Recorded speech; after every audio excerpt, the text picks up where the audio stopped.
अस्सलाम वालेकुम, मैं हूं फ़खर दुरानी और आप देख रहे हैं फैक्ट चेक पाकिस्तान। आज सिर्फ 2 मौज़ूआत के ऊपर बात करेंगे। पहले नंबर पे बात करेंगे सुप्रीम कोर्ट का जो कल फ़ैसला आया है, उसमें पढ़ने के बाद बज़ाहिर मालूम होता है कि उसमें काफ़ी आइनी और कानूनी तौर पे हुकम मौजूद हैं और ये जो फ़ैसला है, उसके ऊपर काफ़ी सवालात उठते हैं।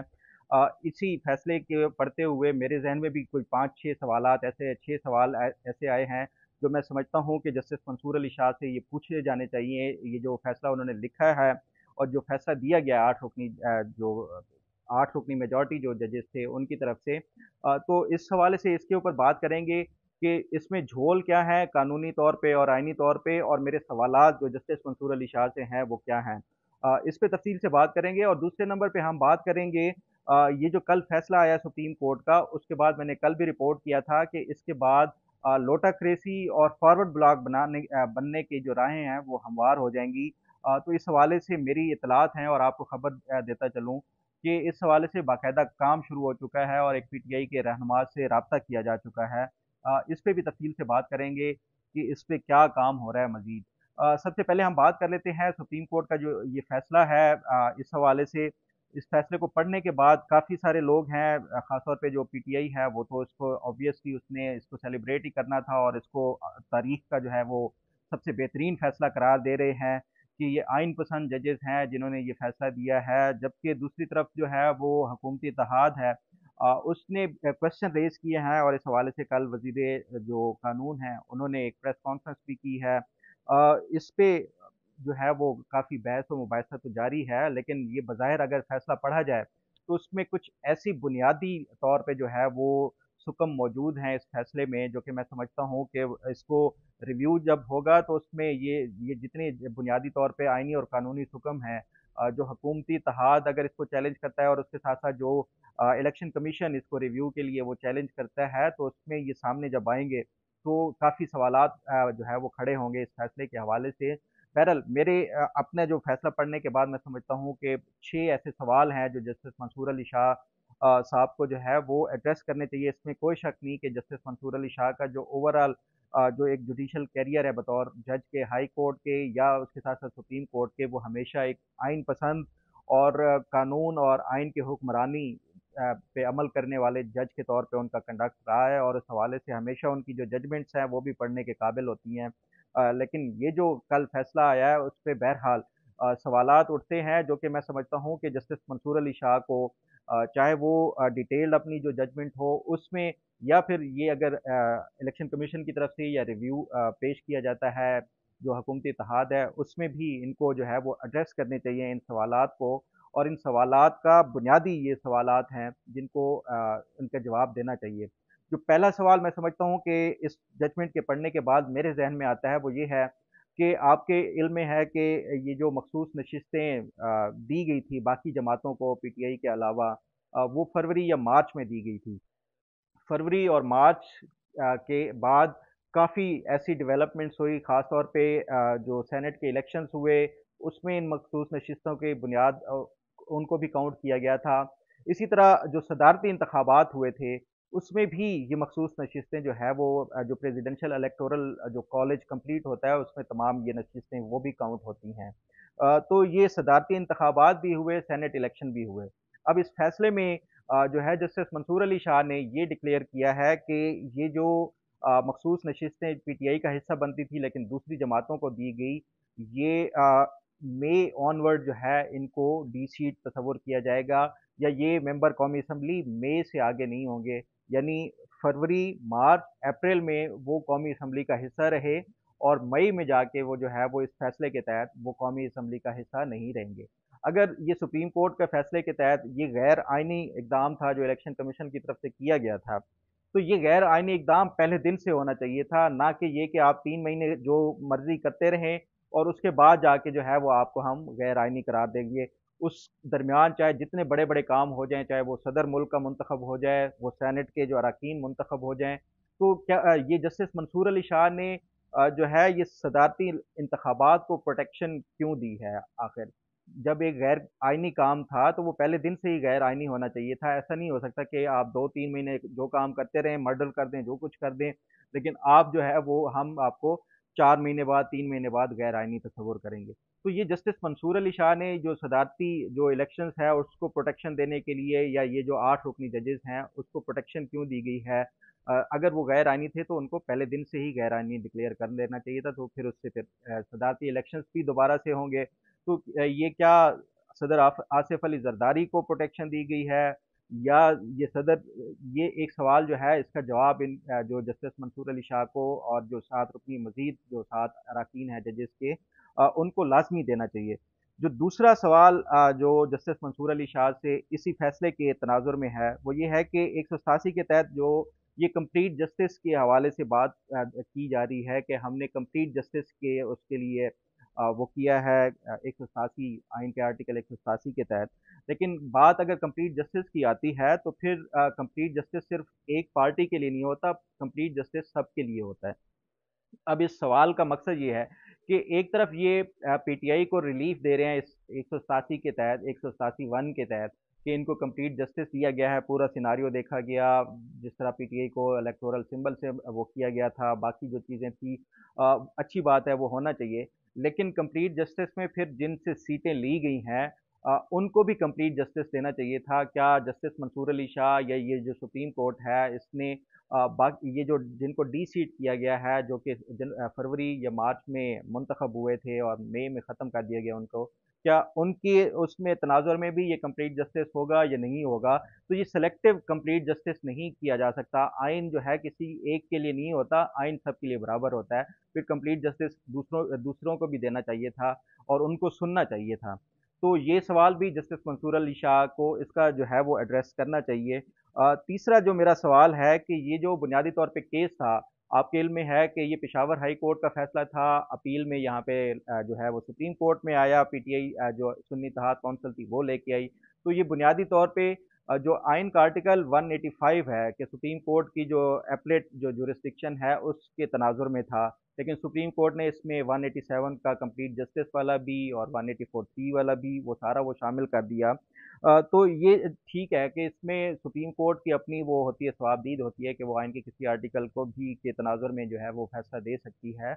लेकिन 184(3) में जो है वो फंडामेंटल राइट्स के हवाले से होता है कि अगर किसी के फंडामेंटल राइट्स वायलेट किए गए हों।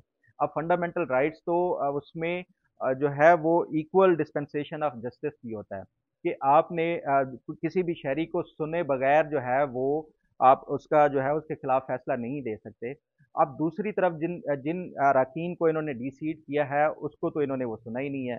तो वो चाहे 184(3) का भी इन्होंने वो किया हो, तो उसके बावजूद भी ये जो फंडामेंटल राइट्स वाला एलिमेंट है उसको क्यों इग्नोर किया गया है जस्टिस मंसूर अली शाह की तरफ से? ये इसका जवाब भी जस्टिस मंसूर अली शाह को ज़रूर देना चाहिए। चौथा सवाल जो है वो जस्टिस मंसूर अली शाह से ये है कि आर्टिकल 184(7) 2 के तहत जो है सुप्रीम कोर्ट के फैसले के ऊपर अमल दरामद हमेशा हाई कोर्ट कराती हैं। अब क्या ये जो अदलिया जो है हाई कोर्ट की जुरिस्डिक्शन को भी अब ये इंक्रोच करेगी? क्योंकि हमने देखा है कि पानामा जजमेंट में भी इसी तरह जस्टिस इजाजुल एहसन को निगरान जज बनाया गया था। वो एहतसाब अदालत के ऊपर जो है वो उन्होंने निगरानी की थी। इसी तरह अब ये दोबारा से ये उसी तरह का है, वो कर रहे हैं कि 8 जजेस जो मेजॉरिटी जजमेंट वाले हैं, वो इस सारे प्रोसेस को देखेंगे और इन चैम्बर भी वो ये इन मामलात को देखेंगे। तो ये एक बार फिर जो है, क्योंकि ये इस फैसले के ऊपर अमल दरामद हाई कोर्ट्स करवाती हैं, ना कि सुप्रीम कोर्ट खुद करवाती है। तो ये एक बार फिर से ये जो है हम देख रहे हैं कि जो हाई कोर्ट जुरिस्डिक्शन की इंक्रोचमेंट सामने आ रही है। तो ये जस्टिस मंसूर अली शाह हमेशा आइन पसंद है, क्या उनको इसका जो है वो ये मद्देनज़र नहीं रखना चाहिए? इस पे भी। और उसके बाद पाँचवा जो मेरा सवाल है जस्टिस मंसूर अली शाह से, कि आइन के तहत जो है वो आज़ाद अरकान को 3 दिन दिए जाते हैं कि आप 3 दिन में ये फैसला कर लें कि आपने कौन-सी पार्टी जॉइन करनी है। अब इस फैसले में उन्होंने 15 दिन दे दिए हैं कि आप 15 दिन ले लें जी, और ये फैसला कर लें कि आपने किस पार्टी के साथ करना है। पीटीआई का जो है एफिलिएशन सर्टिफिकेट आप जमा कराएँगे, उसके बाद जो है वो उन्हीं बुनियाद के ऊपर इलेक्शन कमीशन आपको मखसूस नशिस्तें देगा। तो जस्टिस मंसूर अली शाह जो कि एक आइन पसंद जज हैं, वो खुद जो है ये इसकी 3 दिन की बजाय 15 दिन दे रहे हैं, ये भी एक आइन की खिलाफ वर्जी है, क्या उनको ये मद्देनज़र नहीं रखना चाहिए? और छठा सवाल जो है मेरा जो जस्टिस मंसूर अली शाह से, आपने देखा होगा कि जो पानामा जजमेंट थी, उसके बाद नवाज शरीफ को जब नाअहल किया गया था, वो पार्टी के उस टाइम तक भी सदर थे। वो चाहे वो हुकूमती ओहदे से निकल गए थे, लेकिन जो मुस्लिम लीग नून के वो सदर के तौर पे वो काम कर रहे थे।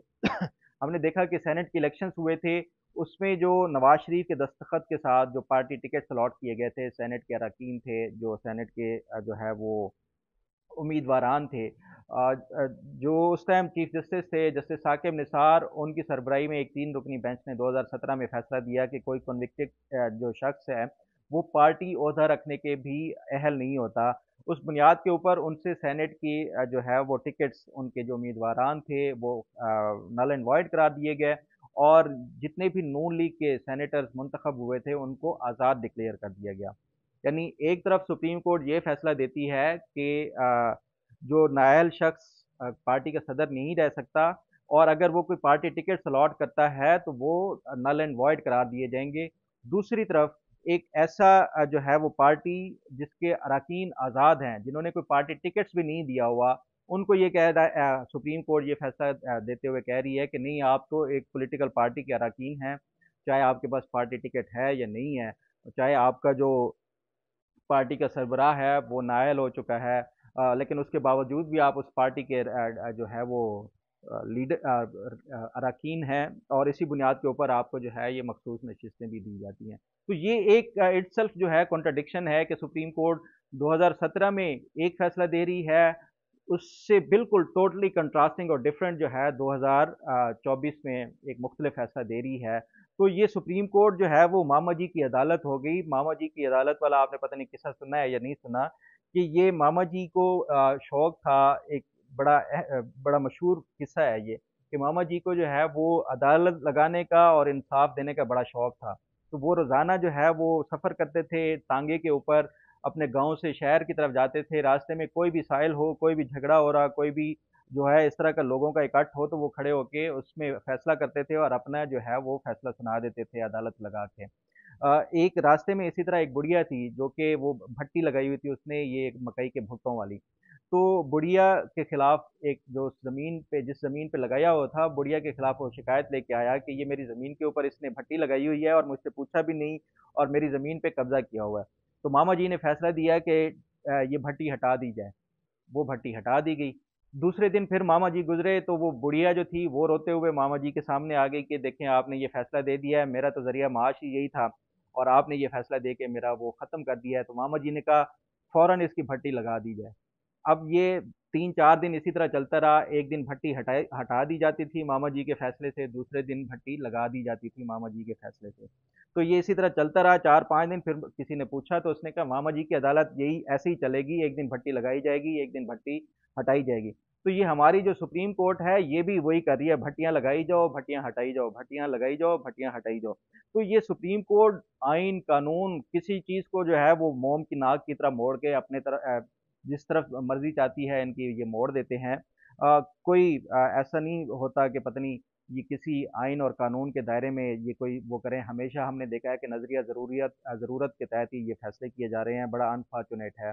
बहरहाल इसके ऊपर मजीद भी जो है वो कोई होगा तो आपके साथ ज़रूर शेयर करता रहूँगा। बात कर लेते हैं जो पीटीआई के अंदर बनने वाले फॉरवर्ड ब्लॉक के हवाले से।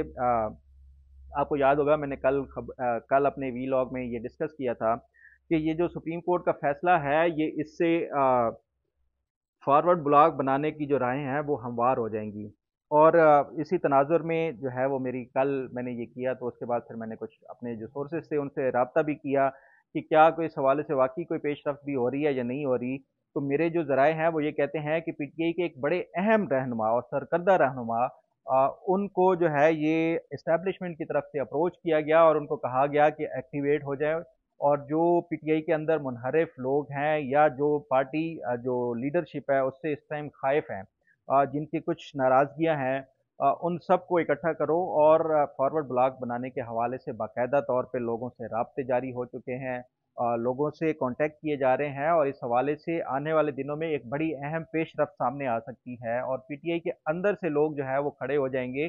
ख़ास तौर पे ये बहाना यही बनाया जाएगा कि ये जो मौजूदा क़यादत है पीटीआई की, इमरान खान तो चलो जेल के अंदर हैं, लेकिन ये जो मौजूदा क़यादत है वो हमें जो है उनके ना उन्होंने कभी हमें लिफ्ट कराई है, ना ही कोई हमारे जायज़ जो वो मुतालबात और बात सुनी जाती है, तो इस बुनियाद के ऊपर वो ये फैसला करते हैं कि वो पीटीआई का जो पार्टी सर्टिफिकेट है वो जमा नहीं कराते, वो आज़ाद रहना पसंद करेंगे। तो इस हवाले से बाकायदा काम जारी हो चुका है और आने वाले दिनों में आप देखेंगे कि एक अहम पेशरफ्त और अहम ऐलान जो है वो सामने आ सकता है। इस हवाले से जो भी मज़ीद डेवलपमेंट्स और जो अपडेट्स होती रहेंगी वो मैं आपके साथ ज़रूर शेयर करता रहूँगा। उम्मीद है आपको आज का प्रोग्राम भी पसंद आएगा। अल्लाह ताला आपका हामी और नासिर हो। अल्लाह हाफ़िज़।